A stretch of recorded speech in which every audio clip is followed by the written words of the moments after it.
Heather, great to see you. So much to talk about. I want to start with the CFP, and you understand how all of this works, but you had the Texas athletic director on the board, and suddenly he's gone, replaced by, I think, the Kansas State athletic director.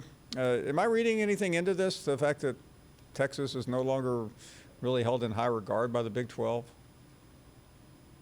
So it's pretty much exactly like it seems, Paul. It's unusual, though. Having covered the College Football Playoff Selection Committee since its inception, I can tell you that I've never seen anything like this. Now, the conferences do nominate people, and they rotate off on a geographic basis, but I've never seen a conference say, okay, you're off because of what could be a perceived conflict of interest. Now, they have every right to do it. The Big 12 has every right to say, Chris Del Conte, we think another athletic director would be a better fit for this, given the circumstances. That's exactly what Big 12 Commissioner Bob Bowlesby told me the situation was in an email, and so they replaced him with Gene Taylor from K-State. So that's exactly how it played out. I mean, look, there are certainly hard feelings going on right now, but I was told from sources that move was made because of what was a perceived conflict of interest.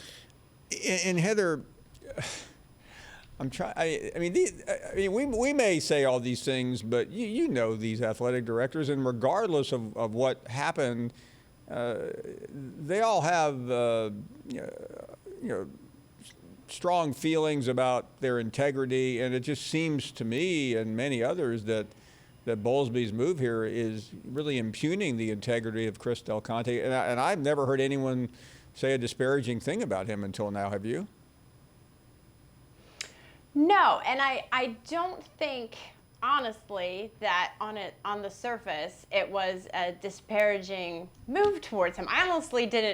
I didn't view it like that. I mean, maybe that's a naive view of it, but I just thought it was one of these things that is going to be, look, they're going to be in the league through 2025 is what they're saying. I don't know how that's possible when here just a week after this happened, you've got this kind of tit-for-tat move, right? Well, I mean, this is it. Are we going to have these kinds of things play out over the next 4 years or whatever it is? Because, clearly the relationship is frayed, as you would expect it to be. I didn't necessarily view it as an indictment on Chris Del Conte's character, but I did view it as an indictment of the entire situation. Yeah, and that's fair. I'm glad you cleared that up. But it just, he's the guy that's removed for whatever reason. So if you don't know all these things like you do, you're watching this from a distance. But that's not really important. What is important is what you said a minute ago. How will Oklahoma and Texas survive in this league when we're seeing something like this occur? So what does it look like from here on, especially for the Big 12? Well, the truth is they don't even know the answer to that question, right? Because at some point, and I don't know exactly when that is, you get attorneys involved. And people are saying 2022 is the earliest it could happen. That's speculation. That's hypotheticals. Granted, it's coming from inside the conference and outside sources. But at the same time, until the lawyers get into these conversations and really pick it apart, you just don't know, because there is an exit fee, 75 to 80 million per school, that would have to be negotiated. There are Big 12 bylaws that say you have to give 18 months notice. I mean, to me, just on the surface, 2023 seems to be more realistic. But like I said, the attorneys have to hash that out, and I'm certainly not one of them.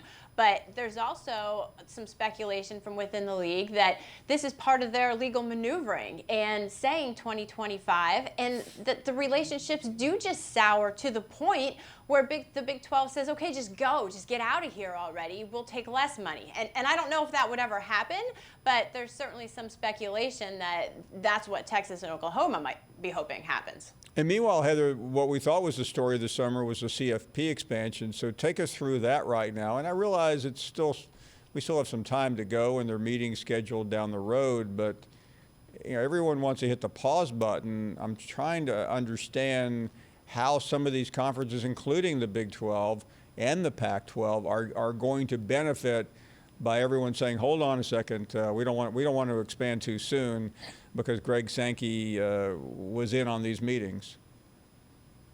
Well, again, that's where some of the personal relationships get interesting, right? Because Bob Bowlesby and Greg Sankey were two of the 4 members of the working group that put that proposal together and worked side by side for 2 years. Greg Sankey told me directly that leaders work through these things, and he expects to be able to continue to have a professional working relationship as part of the CFP Board of Managers. They have a meeting in late September.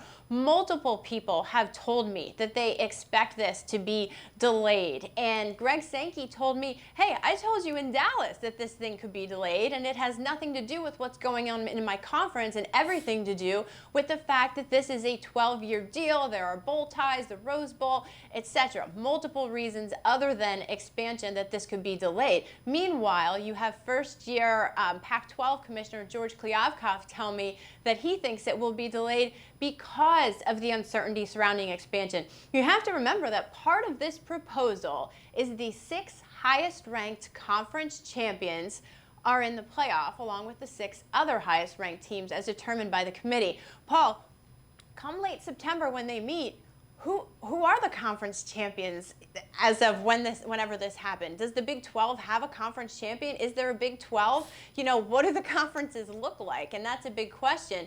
But I can tell you that the group of 5, we heard Mike Oresco at Media Days from the American Athletic Conference saying they still support it 100%.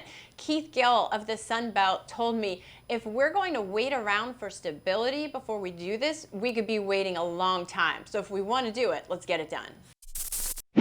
Thanks for watching ESPN on YouTube. For live streaming sports and premium content, subscribe to ESPN+.